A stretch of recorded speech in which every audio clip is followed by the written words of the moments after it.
You know what? It's certainly an awkward situation, to say the least. Nice try. Yeah. I have the power, not you. Oh, I'm Come on, drink. Come on, go back to your Cosmopolitan and get ready for the show in the way you can.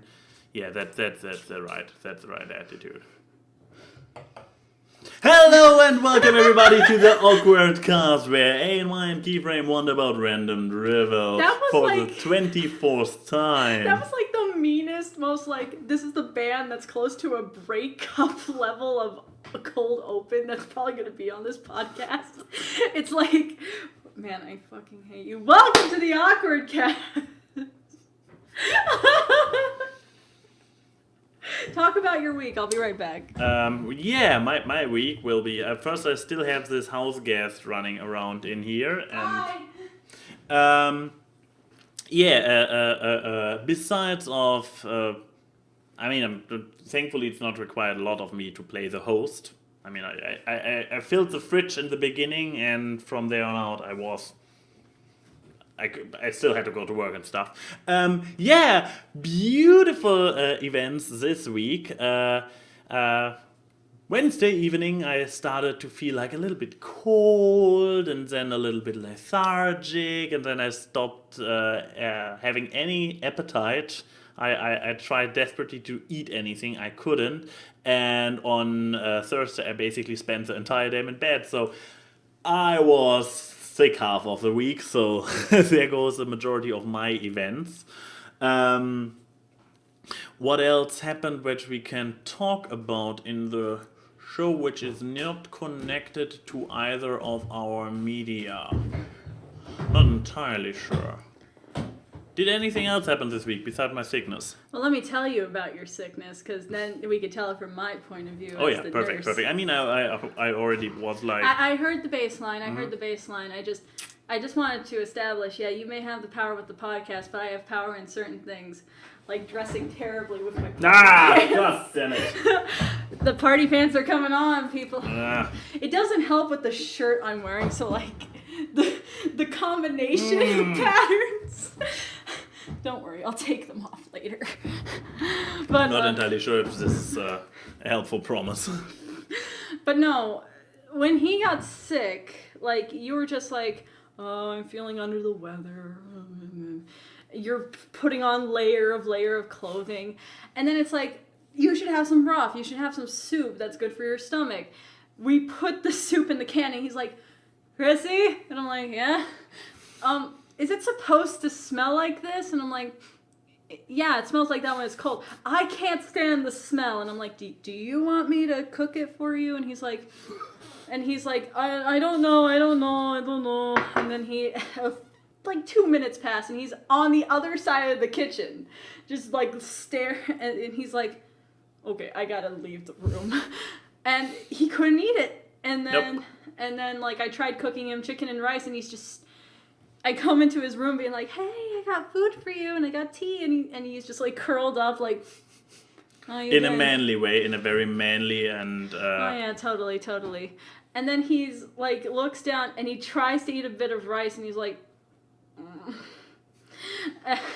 and it was the saddest sight. And he's like... A very manly sad. Yeah. And I was taking care of him for 2 days.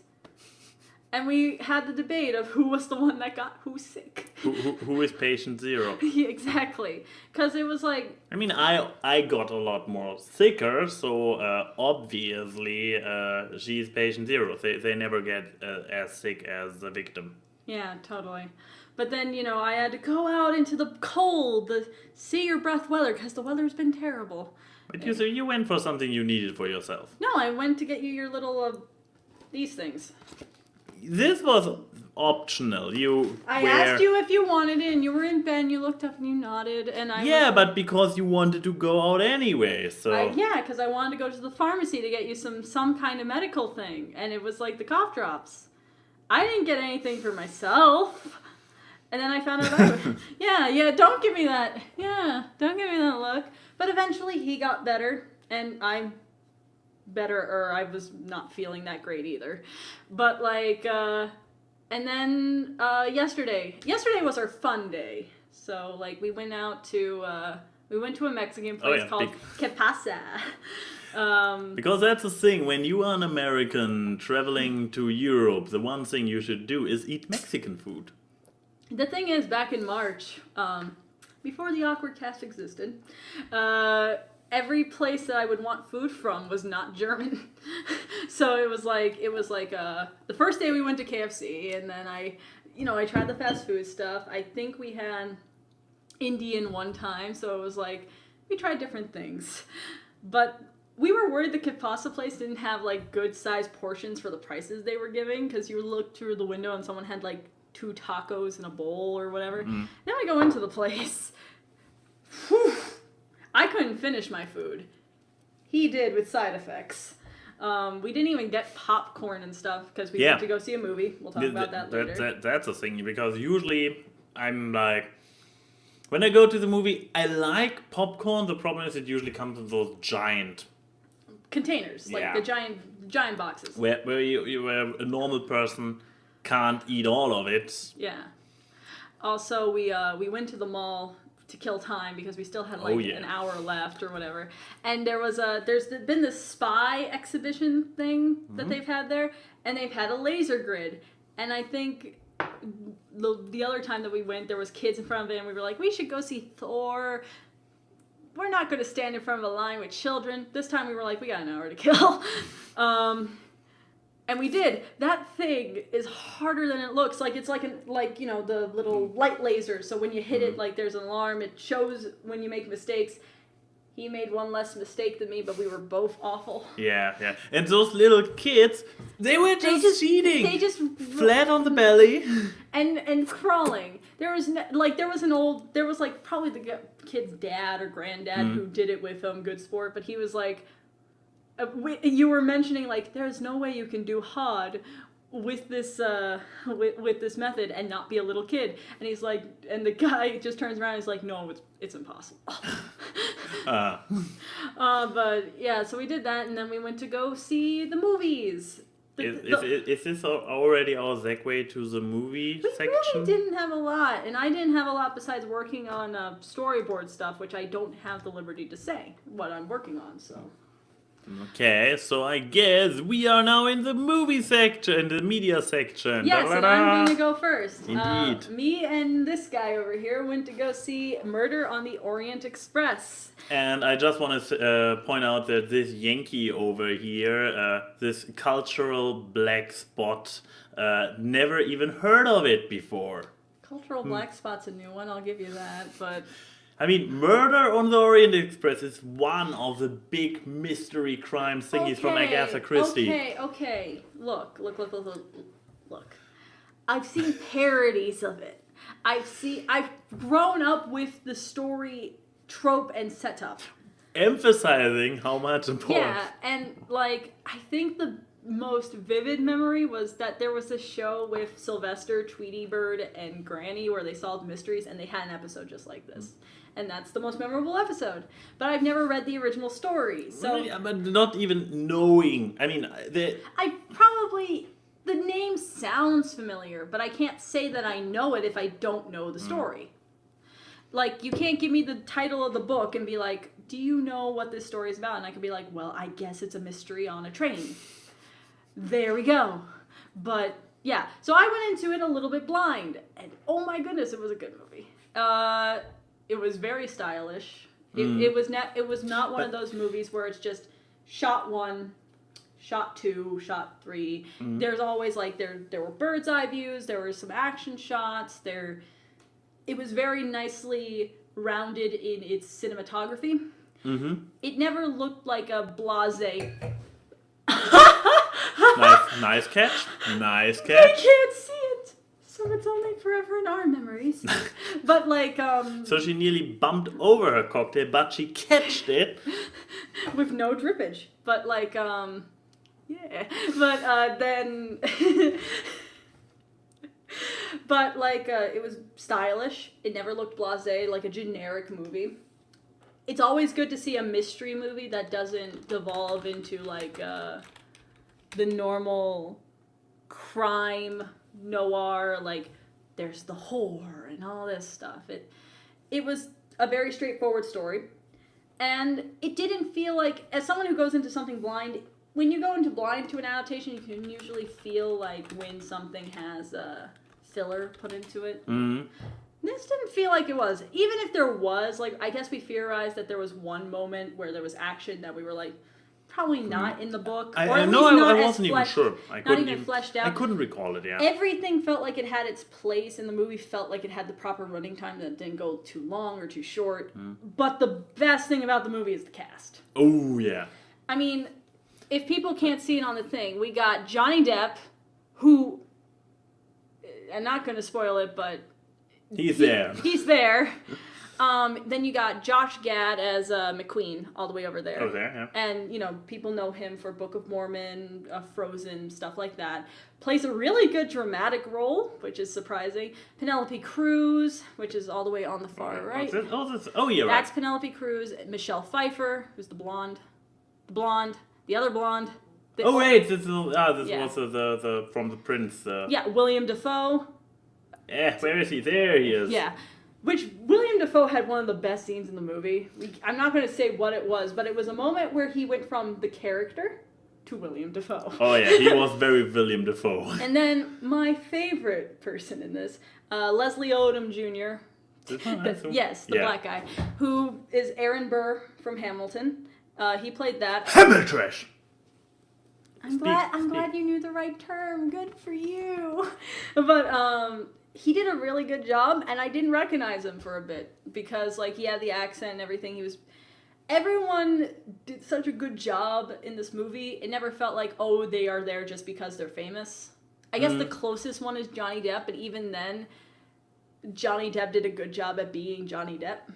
Yeah. It's the best way to describe it without giving anything away. But such a good story. It's not a story and not a tone of a movie that you usually see in theaters anymore. It's definitely probably going to be either snubbed at the Oscars or it's going to be one of those movies that's nominated for everything. It could get maybe best costume and set design and stuff. That's because what I'm imagining. They went 100, okay, not 100%, but they went super authentic. No fancy shit, no sci-fi stuff up, except from good modern camera work. It was very, very to the roots. Like there was no pop culture-y things. Not even that. Like there's a couple things that are like of the era pop culture. Only in the way of like one of the characters is an actor and dancer kind of thing. Yeah. But it's like that fits into the story. Besides that, it's very much a timepiece, and it's very well done in being a timepiece. And the thing is, it was, even if I didn't know, the only person I probably would have seen is Johnny Depp.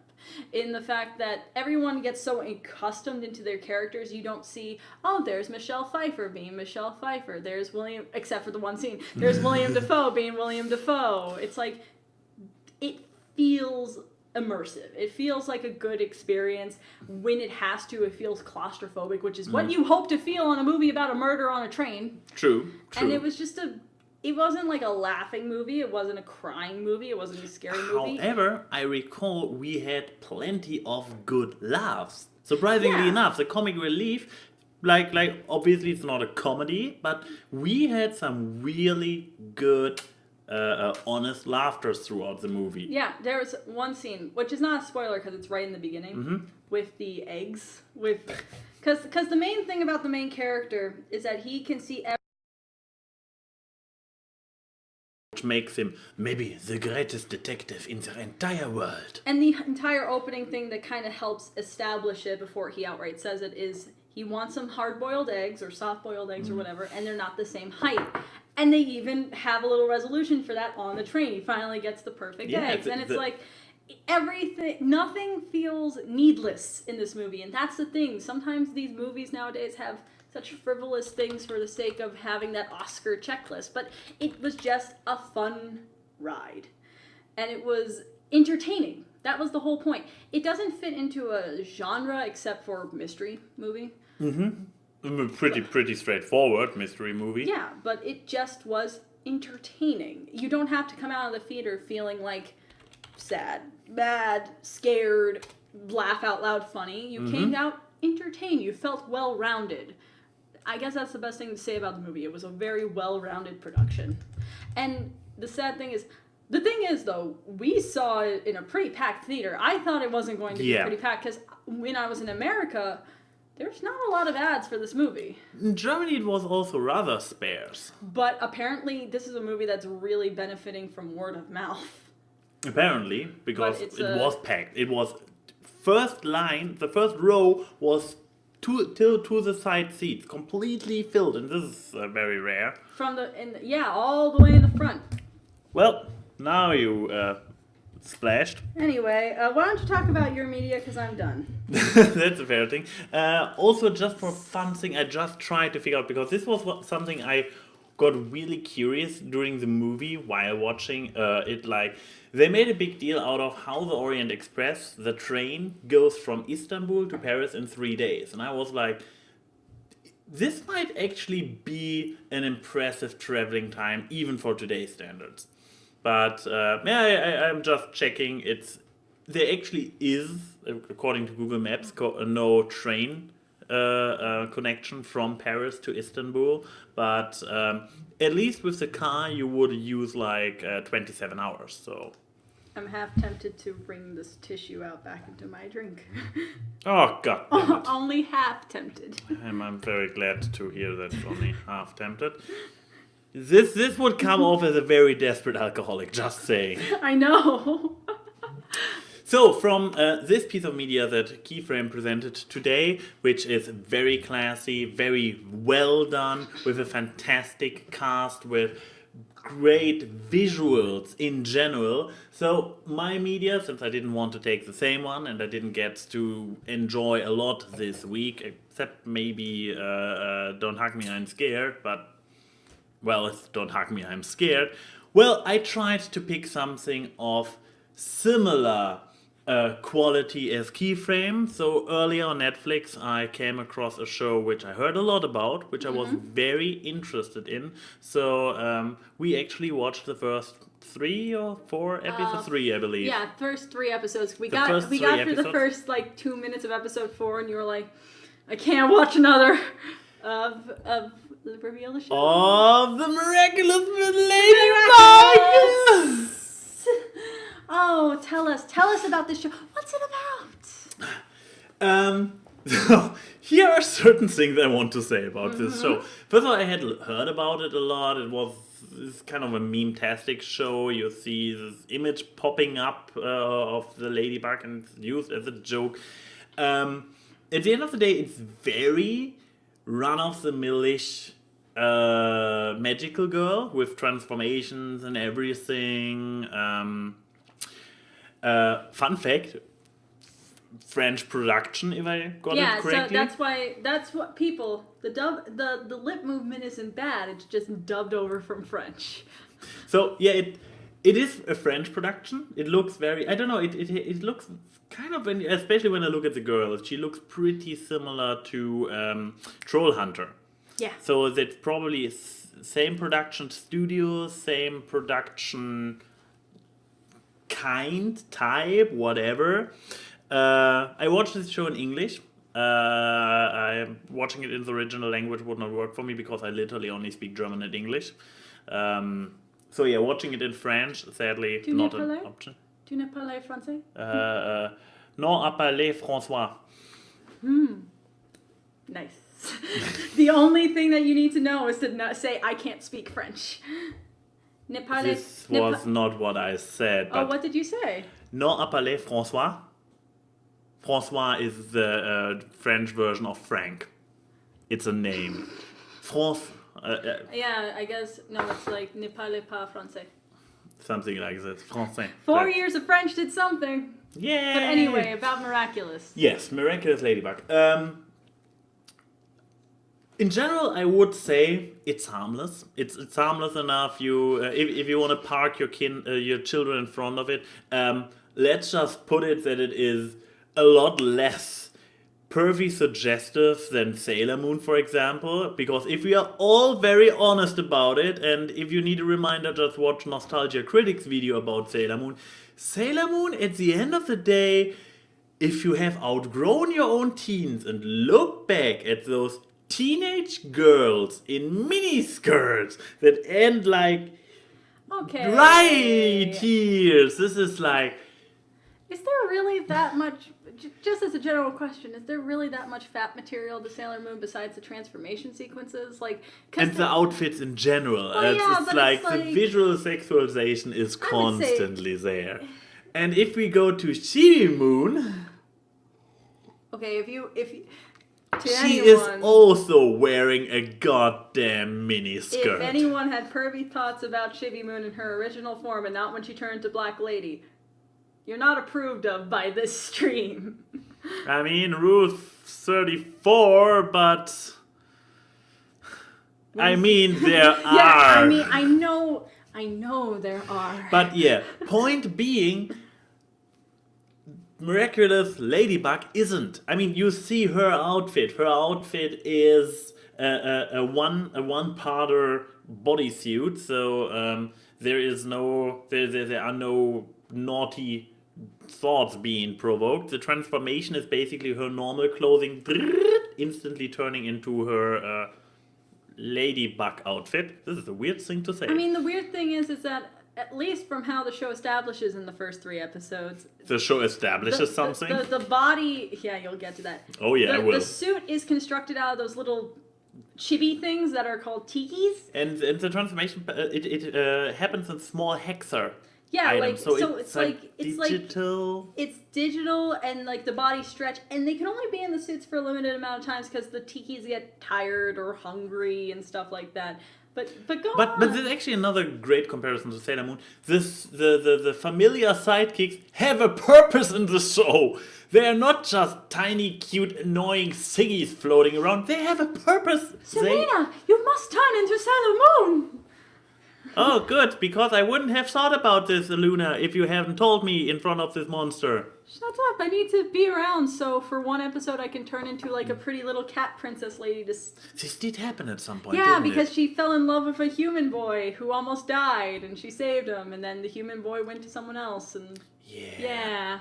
Animes are weird. Anyway, continue. Back to this pretty point. Okay, at the end of the day, harmless enough, you can park your child in front of it. I didn't see anything particular wrong with it. Once again, the 4th episode, it is very formulaic. It is very foreseeable. It is for CGI. So trying to stick to one thought and then continuing to the next. That says a lot about this show, doesn't it? No, but so yeah, at the beginning of the 4th episode where you saw this episode's plot device for what she has to deal with, why she's not fighting monsters was introduced, I was just like, I can't watch a 4th episode of it. It's not bad, but it's for an adult person who just saw the Orient Express the other day, it was too much. Like literally, it was like her name is Marionette. Marionette's mom and dad go on their 20th wedding anniversary, and they're like, oh, remember, this person's gonna get this Eiffel Tower cake, and then it shows the Eiffel Tower cake. And I can hear you from the kitchen being like, I can't watch another episode, please. But like, it was so, it's like, for at least for TV grade CGI, it looks really nice. That's yeah. It's obviously not Pixar or. But it knows what it wants to be, so it makes its style around it. And what you have to give them, they don't do this what especially TV made CGI often is. I recall a very traumatizing, I believe it was even a TV movie with Casper. And you had Casper's Spirited Beginnings? Could be, and it was like characters repeating the same movement while talking because, well, there was this movement program and standing still was stupid, so they kept doing the movement while the rest of the head moved and they talked. Yeah. Oh, and this does not happen in Ladybug. Ladybug, they even have action scenes. Once again, it's TV made CGI, but it's decent. It's decent. There's potential to the show, and given the fandom, I'm pretty sure the show gets better. It's decent. The animation is absolutely decent for what it is. They don't set up anything. they don't. They don't set up anything. Yeah. We were like, because Netflix fucked up the here's thing the at first top. thing. You go on. This is Okay. more media. Netflix. Okay. Now about the content. Good transition there, in form of not providing any transition, which is kind of a meta commentary on the show, I guess. Yeah, ladies and gentlemen, drunk chi for the drunk frame, whatever. Drunk frame for the tipsy frame for the extra awkwardness, buzz frame, whatever. There we go. For the extra awkwardness on your cast. They literally start in media res. There's no build up. It's just like, even with those two characters, because the show officially is called Miraculous Ladybug and Cat Noir. Cat Noir. Great thing here. Cat Noir. It's like, so, first enemy appears in the first episode. So, and there's a super villain in his lair who sends out his butterflies. Corrupted butterflies who then corrupt the person they find who turns into the monster of the week. You're not painting the right picture. Oh, okay, please. So like there's this evil butterfly man who has like this his name, I think Mothman or something like that. Not Mothra, but like Hawkmoth. That was his name, Hawkmoth. And he sends out these little butterflies that he has in his room with the same animation sequence every episode. Okay, there is actually repeated animation. And he corrupts this butterfly because only one person in Paris gets mad every day or sad, and he sends him out. And the person suddenly gets this, and they're like, yeah, I'm angry or I'm sad because my friend's dad won't let him have a birthday party, or I lost this contest, or the police told me I couldn't feed my pigeons. And they turn into a supervillain. The Pigeon Man was the best one. The Pigeon Man. This was I'll get to it, but like I think like they were called Nekus or something like that. But the first episode that we watched, he was like, "Go, my moth," and evilize them. And that was the moment I heard him go. I heard, because I was back here on that computer, and I just heard Max go, "Ooh," and I was like, "Yeah, I heard it too, darling." But like, he was like, but you know, these all happen super quick, and then they become. I will give this, the one that's from the original pilot that was like the Storm Girl had a cool design. But it goes downhill from there. Because, I mean, we have only seen 3 villains. We don't know how the rest is. But yeah, Bubble Guy looked ridiculous. The Bubbler, the which was like the cat guy's friend, who. Do I have to switch on spoilers? That's just fun. I mean, we are talking it's the first 3 Miraculous episodes. Ladybug. It's an episodic series. There's no real story arc, so. But like each character that gets corrupted has an item of choice that becomes what the butterfly goes inside to. So it's like the bubbler was like the guy had a bubble wand, which he's so subtly kept fidgeting with for like the first 5 minutes of the episode. Just so, look how important this item is to me. And he was like, totally dude, and then it became like a totally dude with bubbles. And then Stormy Weather had a parasol because every normal girl has a parasol. Have you ever been? And then the pigeon one, we need to talk about Pigeon Man. He had like the pigeon one was like the most innocent guy that got turned into a villain though, thinking about it, because he was just like, I want to feed my pigeons. And the police guy was a total dick, being like, how many times have we told you not to feed the pigeons? We're going to call the authorities. Oh wait, I'm the authorities. Get out of here. Throws him away, and then I would be legitimately pissed enough, but he becomes a literal pigeon guy with like this pink head, and he goes, woo, woo, woo, my pigeons! Which, by the way, doesn't call the pigeons, because he still has to use the pigeon thing. He just didn't cuss. He just didn't cuss. Yeah. And when the pigeon guy came, I heard him go, oh. And I looked over, and he was just kind of like, and then apparently we have a fan of the show in the chat. And he was like looking, like this guy was like looking around and stuff. And when you saw the pigeons form into like the fighter jets and stuff, you were like, what? What did I miss? You missed, like, there was an entire scene where all these World War II fighter jets made out of pigeons were flying over Paris. I just recall the one scene when I looked back where there was a metal door and you saw a bulge in it in shape, and I'm like, the poor birds. It was great, but like also it was that episode. If you want to see what's the threshold before the CGI is noticeably TV grade CGI is when you have all the pigeons flying like a little helicopter. But overall, I feel like the show gets better. It has to if it has the fandom that it has. But yeah, where was I before you took over? Sorry. No, it's no problem. You were, Also you were just talking about. You were just talking about the villains, and then I was like, you didn't paint the right picture. Oh yeah, so right, so you have the villain and the lack of establishment. First episode, so you have the villain doing the thing as Key just described with his butterfly evilizing one citizen, one at a time, you know. Yeah.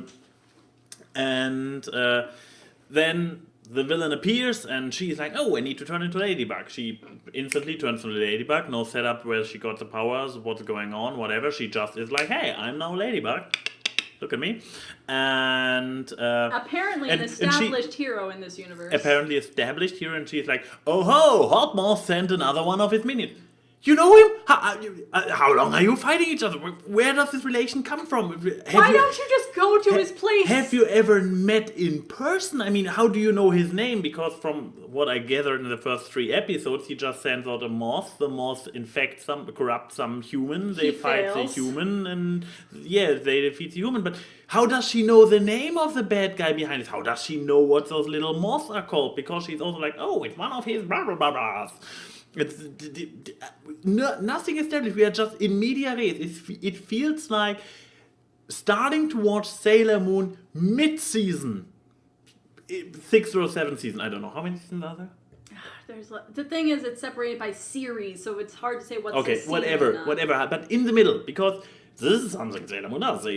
With each new season, they introduce a new villain. They do a little bit of a first interaction. Then we have like 10 episodes being exactly identical, like Ladybug episodes, and then we have a big finale. I mean, it's like watching one of the Sailor Moon movies before watching the show, where it's like, oh, let's watch the one with the Pied Piper taking all the kids up to space, where you have all the outer senshi and everything without any establishment. Yeah, and then I would just be like, what? And then the cat dude comes in, Cat Noir comes in, and it's like, oh, okay. Wait, they also know each other as superheroes, but not as their secret identity. Okay, that they don't know their secret identity, that's fine. That's a mystery I enjoy in this kind of shows. But they are like, once again, in medias res, they already know each other. I mean, yes, we all have seen enough shows of this kind to know the tropes that, but still, why are they?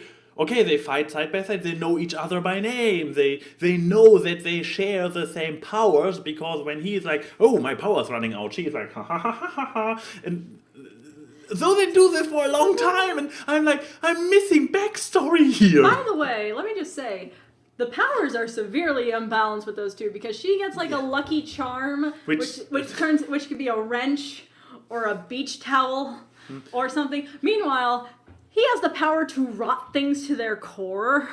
Like, he touches it and it falls apart. Like, it's like, one has the reverse of a Midas touch, the other one can probably pull out an umbrella if it rains. Like, what? But then again, whatever the lucky charm is she gets is always the one item she needs to overpower the enemy. Because right after this, the enemy is done.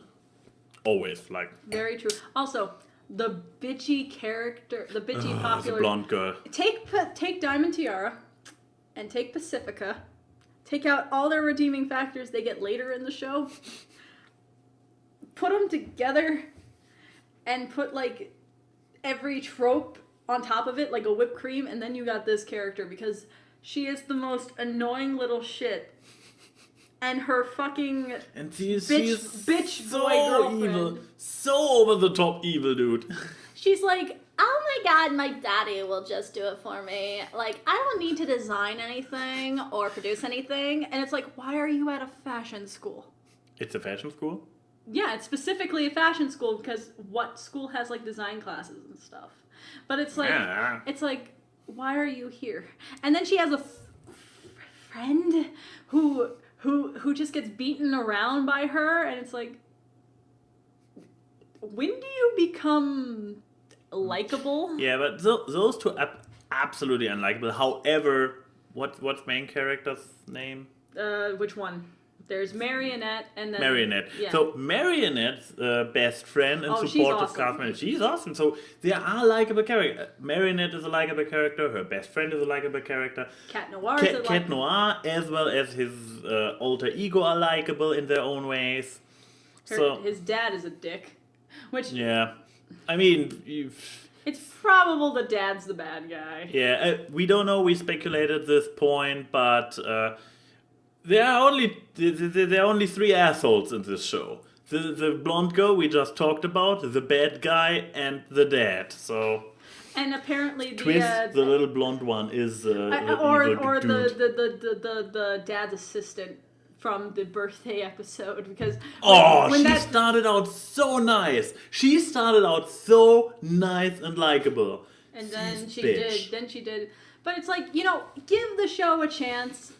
The thing is, because I keep hearing, there is stuff, you just have to watch more episodes. I would be a hypocrite if I said I can't support shows like that, because Steven was like that. And Adventure Time is like that, and all that stuff. So give it a chance, as some people have more clout for episodic things than others. I would just recommend watching it in little short bursts. It's not a binge show. Yeah. Especially because it is so formulaic, and it is a little bit low-hanging fruit. It's really the show for in between. Mm-hmm. And once again, not what you said. So we talked about media. We talked about our week. I guess we have to get questions. So let's move this here so we can still see the chat. By the way, you guys were shitty with questions this week. I mean, do we literally have to remind you every week to send us questions? We've been doing this every week for like how many months? Many months.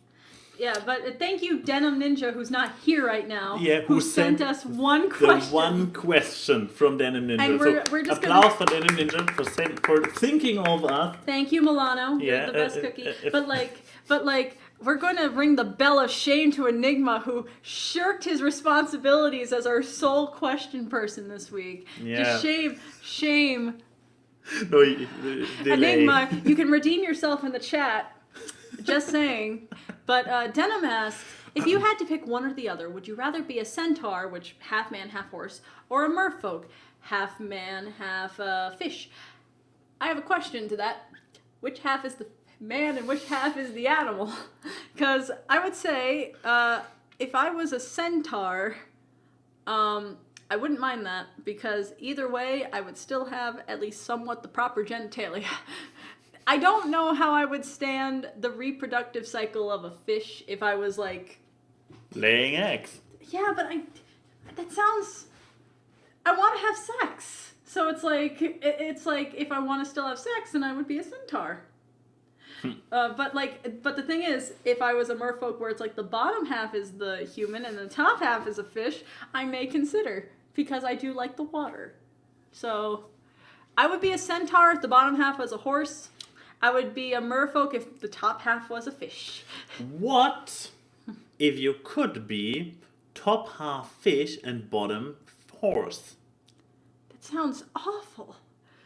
I mean... Fan artists, go on it. No, the thing is, the top part has to... The top fit... I don't think horses can swim, for one thing. And the second part is, like, the top half would be the one with the gills, so I would have to be underwater to breathe, so I would be like an ostrich constantly, like, down here. This is not a good image for the chat. No one screen capped that. But, like, it would be like I would constantly have to just have my head underwater. And then it's like, hey, Chrissy, you want something from Subway or something? And it's like, yeah, sure, whatever, and then going right back down. What about you? Would you rather be a centaur or a merman? probably go with the merman. No, the other way around, with the centaur.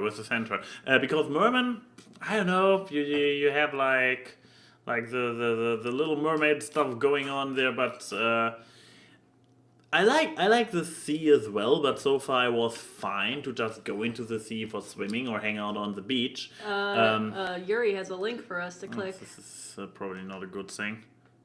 Oh, seahorse! Ha ha ha ha ha. No, the thing is, if he was a seahorse, then he would be the one getting pregnant. Blah. No, but nevertheless,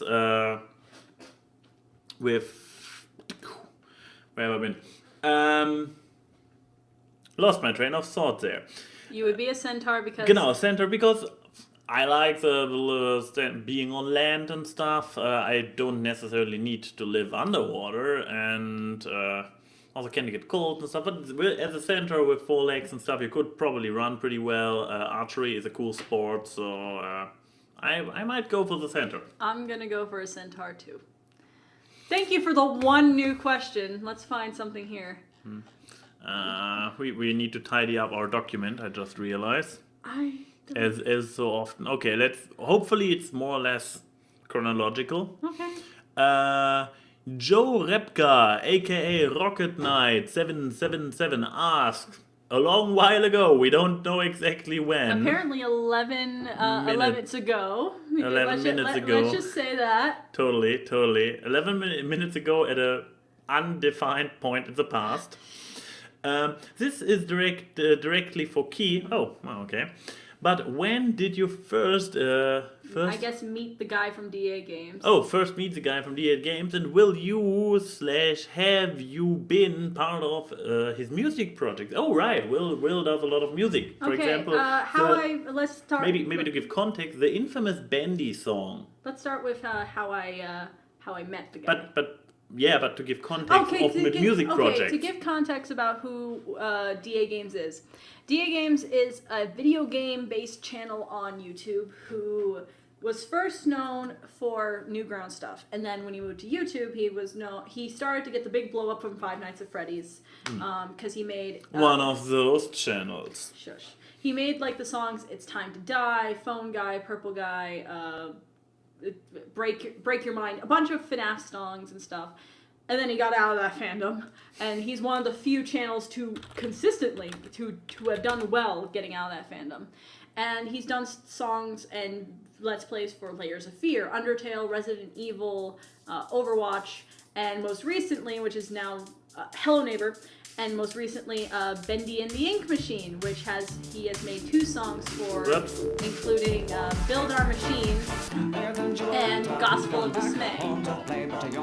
I do like this song a lot. And this song is by now, I believe, part of the game itself. Yes, you can actually get this song, and I think Gospel of Dismay has Easter eggs in the movie. In the game. In the game. And he actually voices a character in the new chapter. Oh, he like in the game there's like tape recorders, and he plays a lawyer. And right. And the best part about that was just to say, when I went to Too Many Games in June, he talked about how he got that role, but he was like, I'm under an NDA, so I can't say anything to anyone in the public. But like, okay, this is off topic, but I'm going to tell a story about the second Gospel of Dismay song because it's a great story. Mm-hmm. I guess I can play it very quietly in the background. So can you tell me, Max, how many views does that video have? This video has a total view of 16 million. That's why I was like, you guys might know him from his songs. But let me tell you about this. So we uploaded this video at Too Many Games. And in the first half hour, I think it had like 200K views. Okay. Or less than an hour. Our friend Sean, great guy, he was the person who did all the text for the video. And he was trying to put it into the music playlist and accidentally deleted the video. Ooh. But we immediately re-uploaded it, and he was feeling so bad. The next day, we're almost at 1 million. And this song is the highest grossing song on the channel. Oh, this one even over the other one? Yeah, I think if you go to DA Games and click on videos and click most popular, it is the most popular. But yeah, song. if you see the channel itself it recently hit 1 million. Yeah, but it recently hit 1 million, and the song had 1 million views on one day. Yeah. So far more than his subscribers. It's definitely it's a popular channel, a lot for the music and stuff like that. Obviously, link down in the description. How I met DA Games was we have a mutual friend named Aficionados Chris, who pony people may know, as well as other people. And I just hung out with them in Skype calls and stuff, and we were just friends and everything. And they were going to do a song for a sister location of Five Nights at Freddy's called Left Behind, and I did a bunch of video effects stuff for it. Specifically, all the live action footage I did video effects stuff for as like just as a favor thing. I don't think I got paid, but then we were talking and stuff, and I was like, I would love to be part of the team, and he saw my art and stuff, and he was like, hey, do you want to be a thumbnail artist? And I was like, sure. And I think this will mark maybe over a year now that I've been working for the team as the thumbnail artist, and my art's become synonymous with the channel.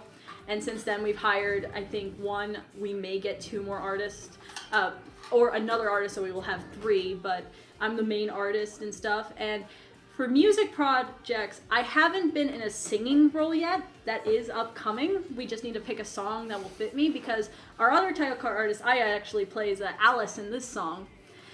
But I am currently working as one of the artists for the music video for an upcoming song, but because of NDAs, I can't say what game the song is for and what exactly I'm doing. But the hint will be, all the artwork I'm doing for the video is traditional art. It's not digital, it's all hand-painted stuff. So that's your one hint, and you may see it by the end of this month or next month. So yeah, as I said, link to the song is in the description down below, and from there you can subscribe to this channel to see this one here drawing stuff. Yes, and probably by the end of the year or next year, I'm going to be actually having my art on some of the DA Games merchandise and stuff, which is great. Nice. And if you guys actually go to big cons, the DA Games crew will be at MagFest in January, and I will be there. So, you know, I do big things, and yet I'm still hanging out with this pleb. But you're my favorite person to make art for. If only I would make videos that justify making art for still. I can still just draw your Oshi. I mean, we still have this podcast art up here.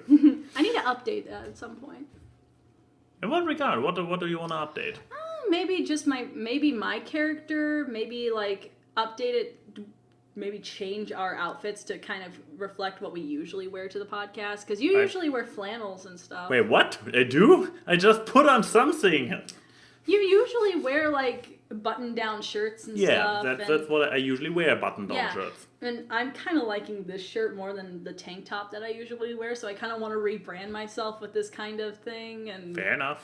I don't wear earrings often enough to justify that being in the artwork, but I went through a phase when I was drawing it to have earrings, and I don't know. Chat, I like wearing the vest, as you can see in the actual picture there.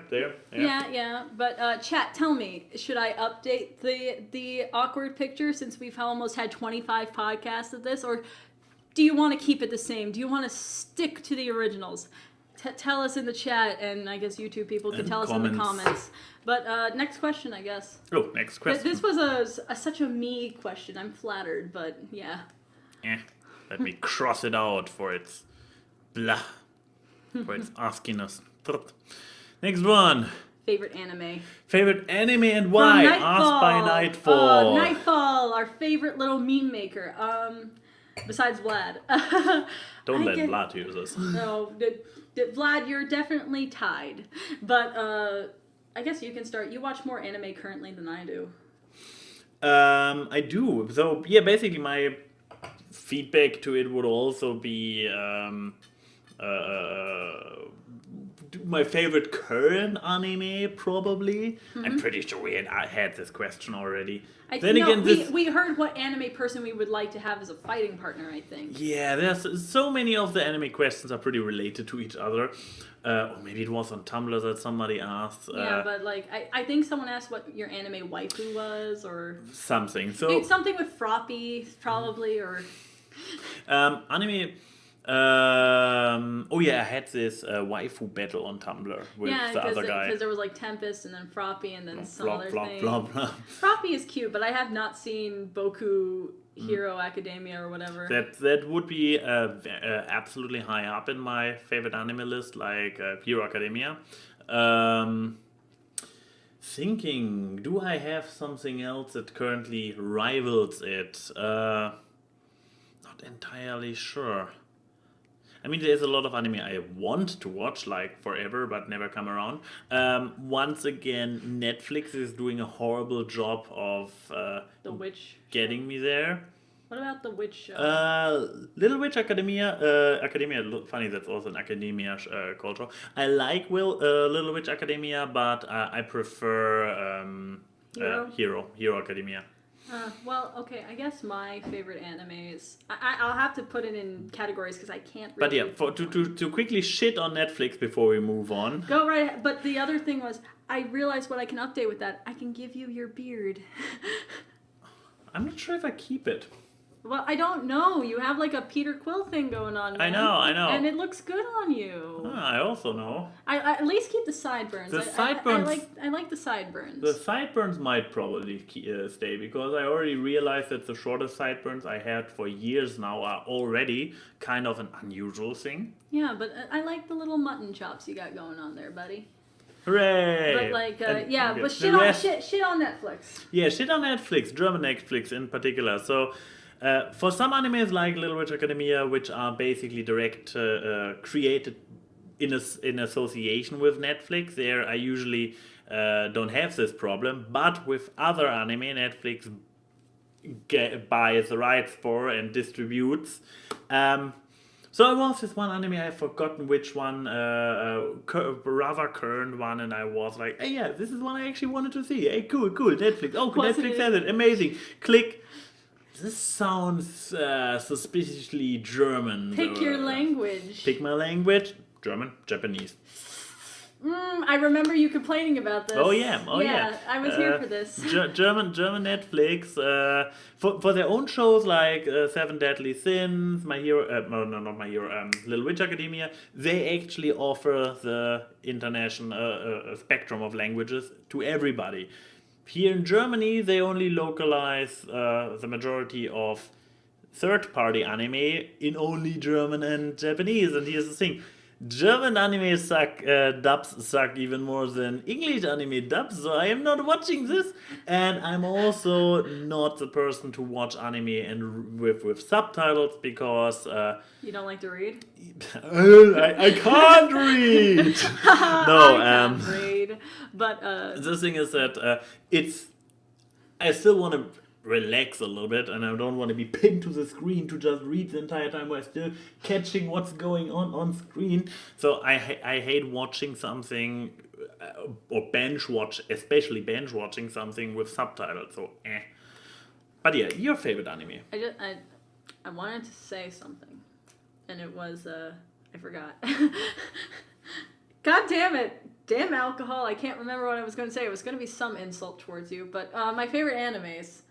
I don't watch a lot of anime. I severely am anime depressed, I guess. I watched a lot of anime when I was younger, though, but like little kid, because I was raised on Toonami and all that stuff. So when it came to like Full Metal Alchemist, Bleach. Oh, the thing I was gonna say, yeah, Germans have always had a great thing with anime, like the German Naruto opening. Oh yeah. But like. I guess Naruto was also one of them, but Naruto was one of those animes I could never get into. One Piece and all that stuff I watched as a kid. Sailor Moon, which kind of stuck with my little bit of weebness that's still in my heart. But I guess my favorite animes that I can remember, Space Dandy, I guess, is the most current one that I'm like, good shit. Still need to see it. You would love it. It's a very good show. My favorite anime that I could probably say without doubt is Panty and Stocking with Garter Belt. I always feel conflicted saying it because it's the most not an anime. Because it's because the whole meta premise of how the show was produced was like a bunch of Gainax animators got drunk watched Drawn Together, which is a TV Western I know TV this show, one. and it was like, let's make something like that. That's how it happened. But the show is great, and I want a second season so bad. And I mean, I love the show so much, I went out and made a Panty cosplay because I love that character so much.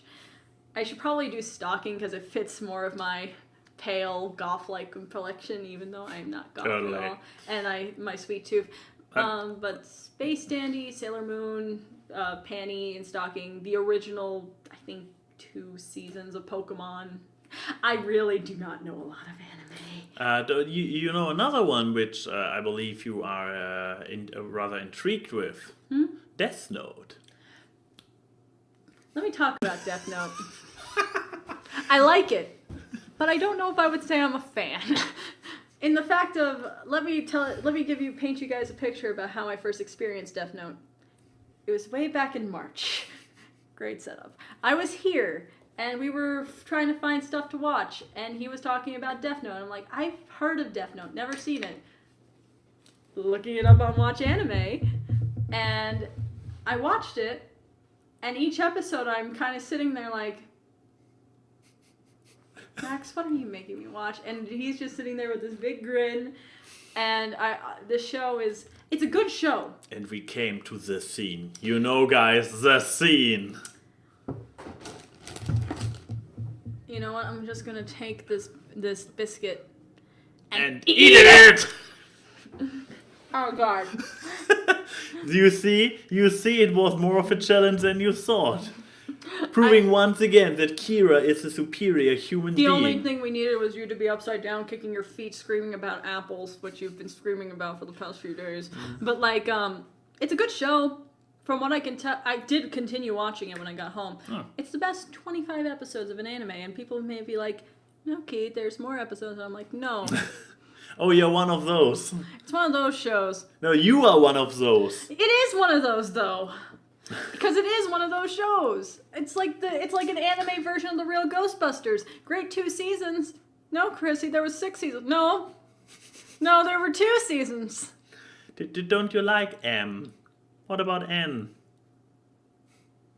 No, the show ended when L died. Spoilers. The show... How long has this show been around for? Like at least 15 years? Long enough for Netflix to make a remake of it? That's like saying the spoiler of The Sixth Sense is still a spoiler. If you haven't seen The Sixth Sense yet, that's your own fucking problem. Bruce Willis is a ghost! Wow, you don't get alcohol on this show ever again. Who hasn't seen The Sixth Sense? I am your father. Oh, hi, Luke. But no, like... Wait, he... Space Dandy. But I think you would like Space Dandy because Dandy I think is so as basically... well. Dandy is basically you. Didn't we just say I'm basically some other character we watched You're a recently? lot of characters. Apparently, yeah. But those were my favorite animes. I will say my childhood favorites were like... This may be the question we got, was like childhood animes. But like, my favorite childhood animes are Sailor Moon, Full Metal Alchemist, Yu-Gi-Oh! And Pokemon. We didn't answer the why part. Oh, why? Oh, why? Because they're good shows? They entertain me? Best for anime and why? I guess I can throw in... I guess I liked Pokemon because I liked the designs of the monsters and I liked the concept of owning monsters. I liked Yu-Gi-Oh! Because I played the card game before I saw the show. Oh, that's an interesting... I was actually like the best player in my town and I was in 1st grade. Makes some of you people feel old, doesn't it? I liked Full Metal Alchemist because I thought the main character was cute. Let's see. Shut up. Good news for you. He doesn't have facial hair and he isn't an animal. You're working your way up in life. I was like... He wasn't even too cynical. I was like 5. I was like, he's blonde and he's cute. And I don't like blonde people, well, exceptions anymore. But like, and I like Sailor Moon because I always wanted to be a superhero, magical girl person. And I was like, yeah, I want to be Sailor Mercury. I want to have the power to shoot water everywhere. And then I saw Bubbles! And then I saw Sailor Sailor Jupiter, and I was like, holy shit, move aside, Mercury, I want to have lightning powers. But why do you like the animes you like? Yeah, with Hero Academia, it's given that at the end of the day it is just a set up world full of superheroes. Nearly everybody has a quirk, and those quirks have a range. It's like the mutants in X-Men. It's like the devil's fruits in One Piece. It's completely all over the place. Like, if I can remember correctly, like one of them's like always invisible. The other one has like fire and ice. Yeah. Froppy is a frog. Froppy.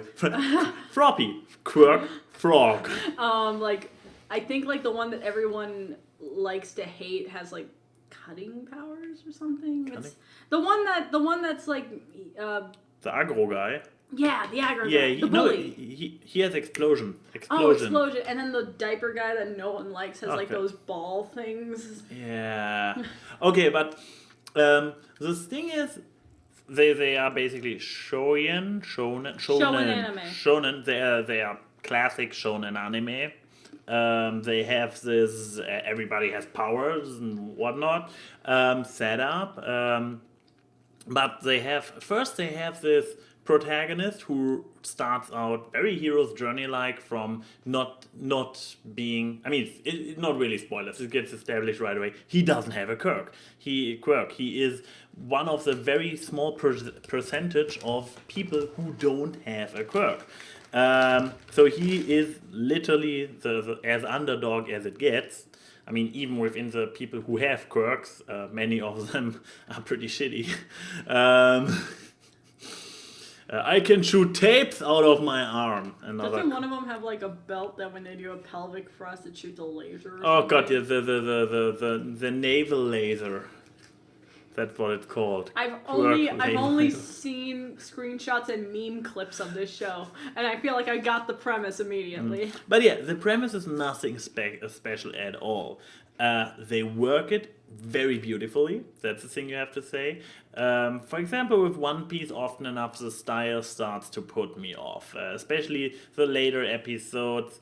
Stylistic with later, I mean, like apparently later doesn't define it anymore because we are.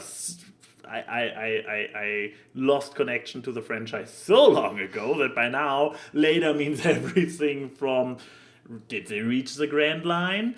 Apparently there's a time gap now. Whatever. No, with later I mean like when they this city, this shipbuilder city island thingy, when they reach it, and after that there's a skeleton guy and the cyborg guy, and those guys start like stretching it the design aspect a little bit too far into the silly. My Hero Academia plays it completely straight. They mean it. They have awesome, cool designs. They work those superpowers pretty awesome. Then once again, a cast starting with the protagonist, starting with his mentor and his backstory. You are far back. What? Oh yeah, I'm far back. I'm pretty far back. No, I actually followed the comics a little bit further when they reach this island. They constantly reach islands. Bye, by the way.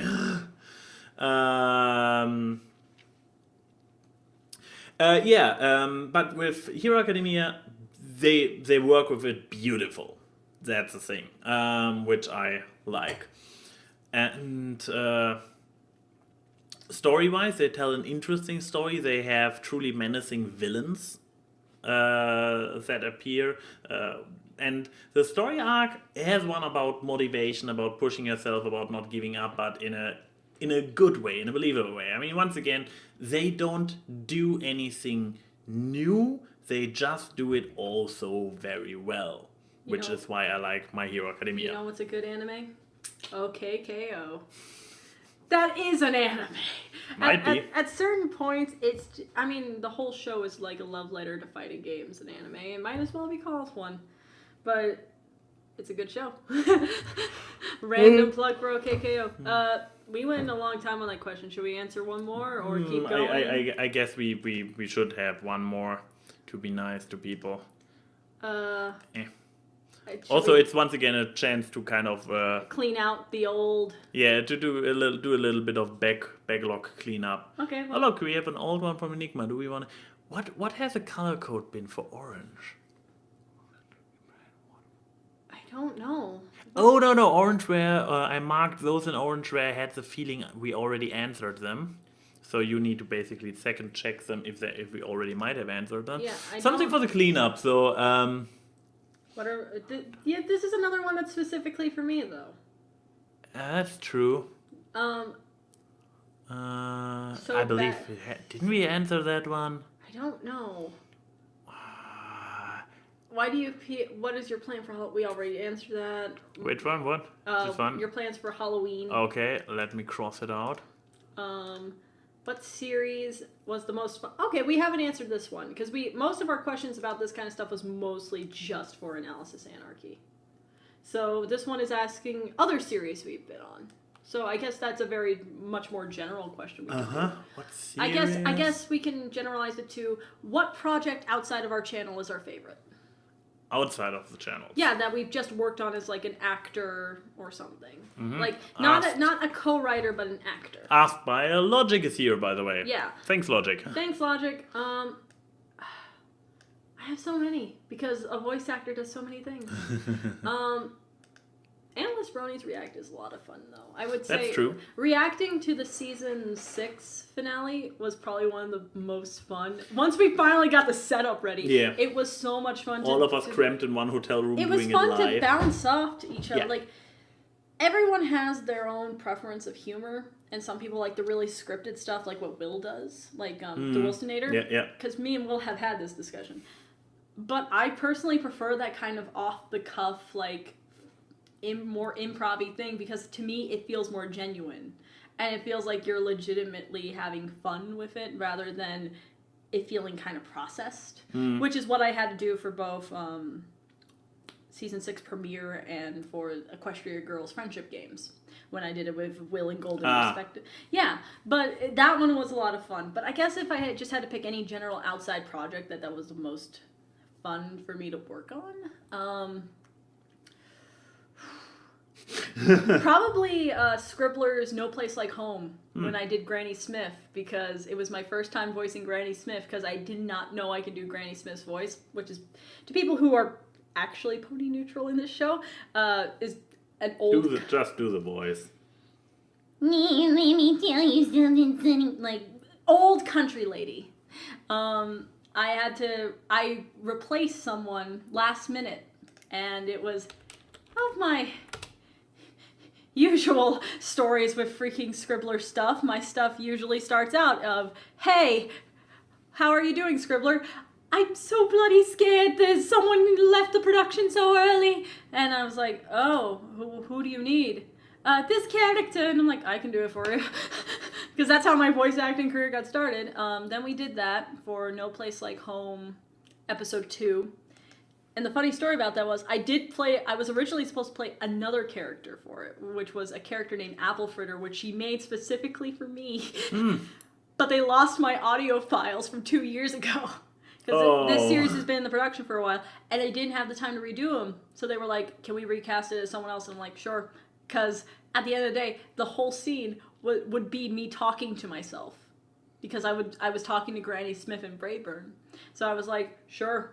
So, in a way, that and I guess Cherry from Daughter of Discord is also fun because it's basically be the loudest, high, kind of like a Pinkie Pie but younger, which is always fun to do, like the crazy characters. And I like playing crazy because it helps me let out urges that I can't in real life because of social norms.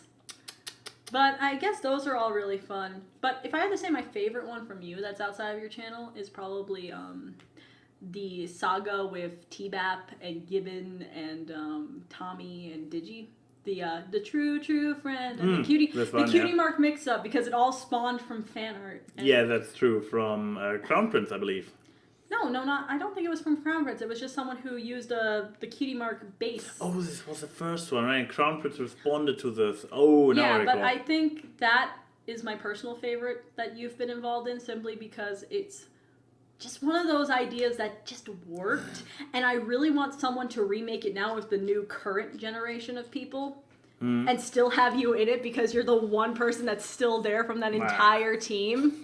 No, when you think about it, it's true though. So it's like Keep-Up is gone, Tommy is gone, Digi is gone, Horseshoes is gone. Gibbon's gone, and it's like, I feel like that would be funny, but then I'm like, people probably wouldn't do it because they're too scared of getting caught by the originals and being like, you're copying or something like that. But it's like, but that's my personal favorite from that's outside of your channel. What about you? I probably have to go with one you already brought up with Brunellus' React. Because it's actually, I mean, people might have heard me not too often because I don't make a too big deal out of it, being critical about reaction videos, like the bland reaction videos, the ones where basically there's something playing. May we talk about your reaction to Silver Quill's channel at some point? Yeah. Yeah, I did one myself where I actually tried to talk a lot while watching it, which is my critique goes against those channels who don't do anything, who are really just like stare, a jinx basically. Oh yeah, and let the footage play out in its entirety, which is I mean, I made a video about fair use and how it actually works. And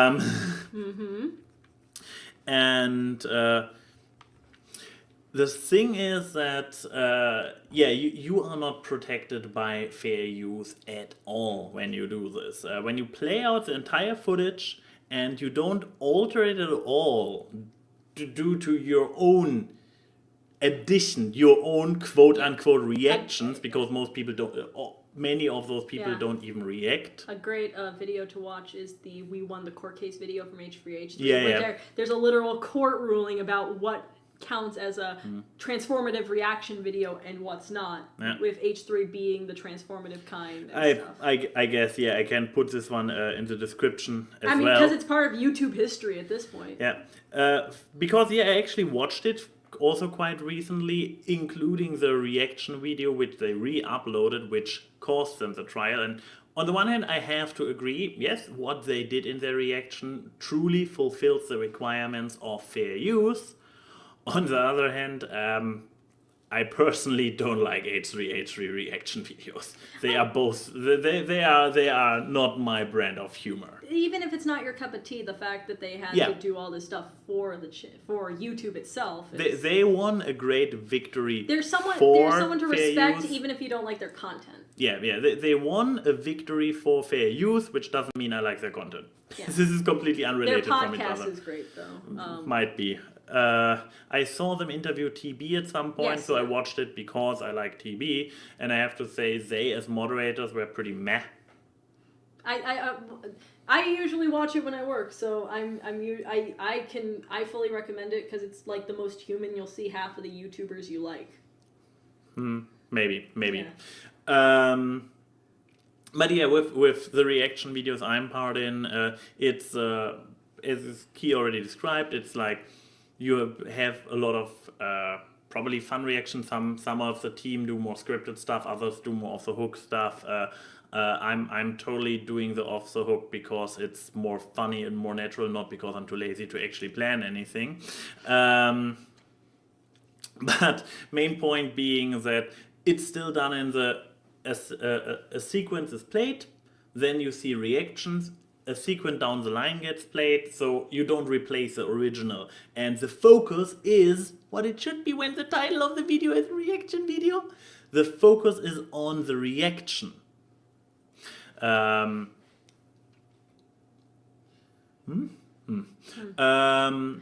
Because when you label something a reaction video, it should be reacting. We are dropping frames. Okay, this was a while ago apparently. That's weird.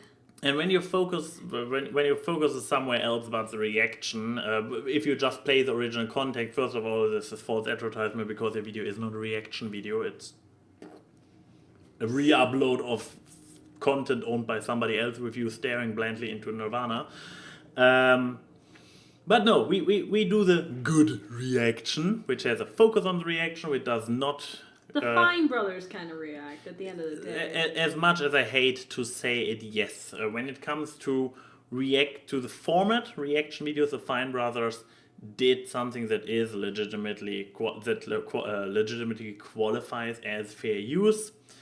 As little as I like, for example, the Fine Brothers, their ethics, and the fact how far they took their empire content-wise, because they milked their own cow to death already. They ran it so dry by creating it so high frequently with so many different outlets. I watched 1 or 2 Fine Bros reacts videos in the days, like I can't way back, like every now and then, but even back then when it wasn't only kids react or whatever, it was already like, okay, you have seen one, you have seen them all. So if they don't react to anything you particular want to see the reaction to, I consider it, well... I mean, I watch a couple of, like, once in a blue moon, but it's mostly the YouTubers react, if it's YouTubers I like when Matt Pat's on there, or Jack's Films, mostly because they actually have interesting commentary, and I like what they have to say. Okay, I would say unboxing it is even worse. Unboxing is just like white noise. The only support I can give to unboxing videos is when it's part of the sponsored content thing, if Loot Crate is sponsoring them. Because it's like, you know what? That's how they help pay for the videos. I don't care. I will tolerate.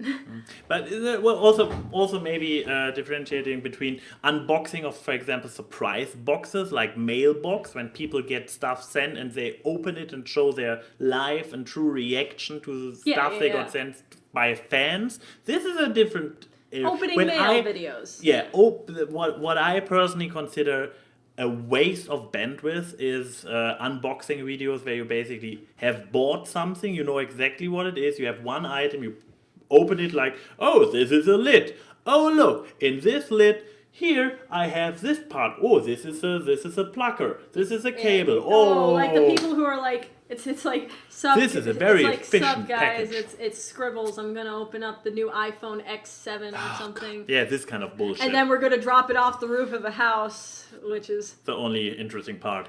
Yeah, but how did this go to your favorite projects outside of your own channel? That the reaction videos I'm part of are pretty awesome. Okay, well, I said what my favorite thing was from yours. What's your favorite thing that I've done outside of my own channel?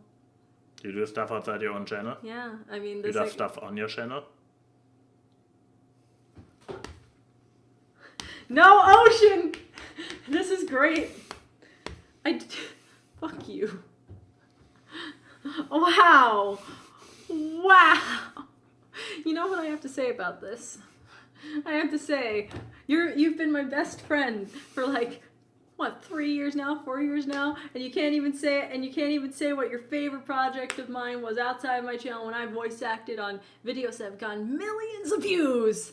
I have to say, your silence is very awkward. You mean like those Overwatch thingies? Yeah, I have voiced in the Overwatch thingies. Yeah, I don't follow this channel. Yeah, let me just say this. This discovery is very awkward.